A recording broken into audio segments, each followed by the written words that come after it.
What is up, everyone? We've got another top five new brews. This is number five of the new set, Bloomburrow. I'm really excited for some of these decks. We've got some interesting new brews finally after rotation. Finally, thank you, rotation. It's still a 2-year rotation, so it's not quite as good, but it's definitely better than nothing. So I will take it. And today we have mono black rats, or I should say mostly black rats. It is a rat deck that is using a lot of the new rat cards and a lot of the old rat cards. We actually had a lot of rat cards come out in previous sets, so it's kind of culminated into an actually decent looking rat deck. So yeah, let's take a look. So to start off, we got our one drops. We have the gnawing vermin here, and Nizumi Link Breaker. Unfortunately, these are kind of our only one drop rats, but we really need one drop rats in this deck to make it work. So that's why we're playing these, even though they're, not gnawing vermin's pretty respectable, I would say, but Nizumi Link Breaker just so. It does leave a body when it dies, which is kind of useful to kind of buff your other creatures. And you're going to see that we have some ways to make our one drops a little bit stronger as the game goes on. But yeah, and nine vermin having mill, it's going to be good for our threshold effect where you want to have 7 cards in your graveyard. So getting the mill is actually kind of useful. And then of course, cut down, very solid one drop removal. Debatably, you could have 4 of this one and 3 of the link breaker. Yeah, I'll just have to see how things go with the deck when we start playing with it.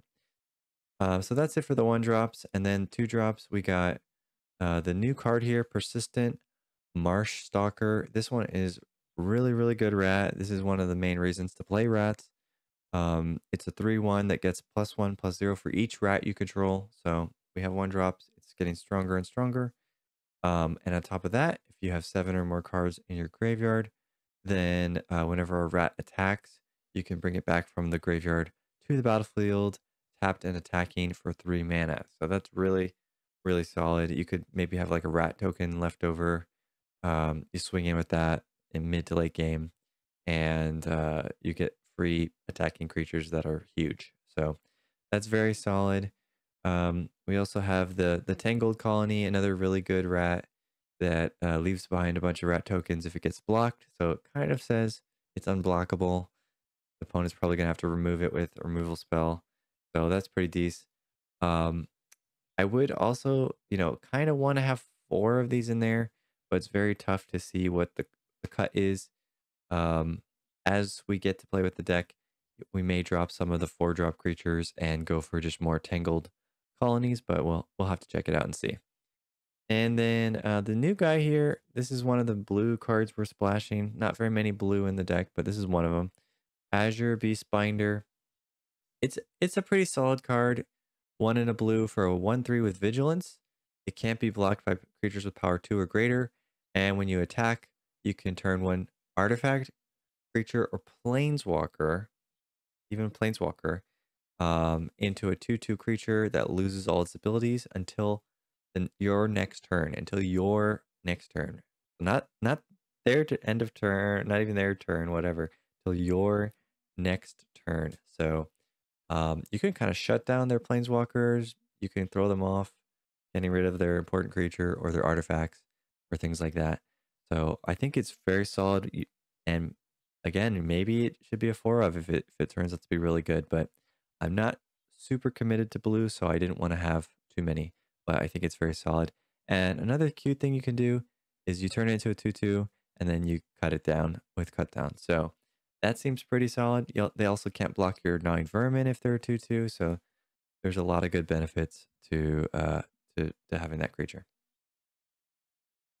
All right, and then on the 3 drops, we got the really powerful creatures here in the rats. Chiromonyx, the Rat King, 1 black, and it basically draws you a bunch of cards because your whole deck is rats. It also gives your other rats toxic, so you can kind of go for a toxic win if you go wide enough with the rats. Pretty decent body, and I think as long as you get at least 1 rat off it, you're going to be pretty happy. Lord Skitter, we've all seen Lord Skitter is good, makes a bunch of rats every turn. exile stuff from the graveyard, which is also useful a lot of times. And again, decent body. We also have kind of the return of the artifact Anthem effect we had before. But this one gives your creatures +1/+1 of the chosen creature type. And it's also a mana rock to help you get your 4-drops down. Makes our 1/1 creatures a little bit better. Makes our non-blockable creatures a little bit better. So it has pretty good synergy with just about everything. And then finally, for the 4-drops, Roaming Throne. It's kind of honorary rat because you get to choose a creature type and it becomes a rat when it enters. It also doubles all of your triggered abilities. So Lord Skitter is going to double its effects. Harmonic will double. The Azure Beastbinder will double. So all these kind of things will double, and you'll get a lot of value if you can get the Roaming Throne down. And then finally, the last creature is Vren, the Relentless. Very, very solid. Another reason to have blue in the deck. It's 4 mana, 3/4, ward 2. Whenever opponent creature would die, you exile it, and you get a bunch of rats at the end of your turn for each creature that was exiled. And the rats also scale. They get +1/+1 for each rat you have. So another reason to go wide with rats is Vren. Also another reason why we need removal. That's why we have the 4 go for the throats and 3 cut downs, and could arguably have a 4th cut down if we can find space. So all those very solid. Also, because we're doing a tribal deck, we get to play Cavern of Souls. Fable Passage also gives us Threshold because it fills a graveyard. We have the 3-tree City, another one that works well with tribal decks because it will give us a bunch of mana based on the number of rats we have. And then we're playing a Fountain Port. Be kind of cute. You can sacrifice a token and draw a card. And we have rat tokens. So potentially we could draw some cards mid game ish off of that. So there's a lot of good synergy with the lands in the rat deck as well. So I think it makes it pretty promising. And you can play mostly swamps because 90% of your deck is black, and you don't have to pay too much pain land kind of things for the blue sources. So overall, seems pretty solid. Pretty happy with it. Of course, we'll have to tweak it when we get to play with it, but we'll have to see. So anyway, that's the top 5 new brew for Bloomburrow. Let me know what you think in the comments.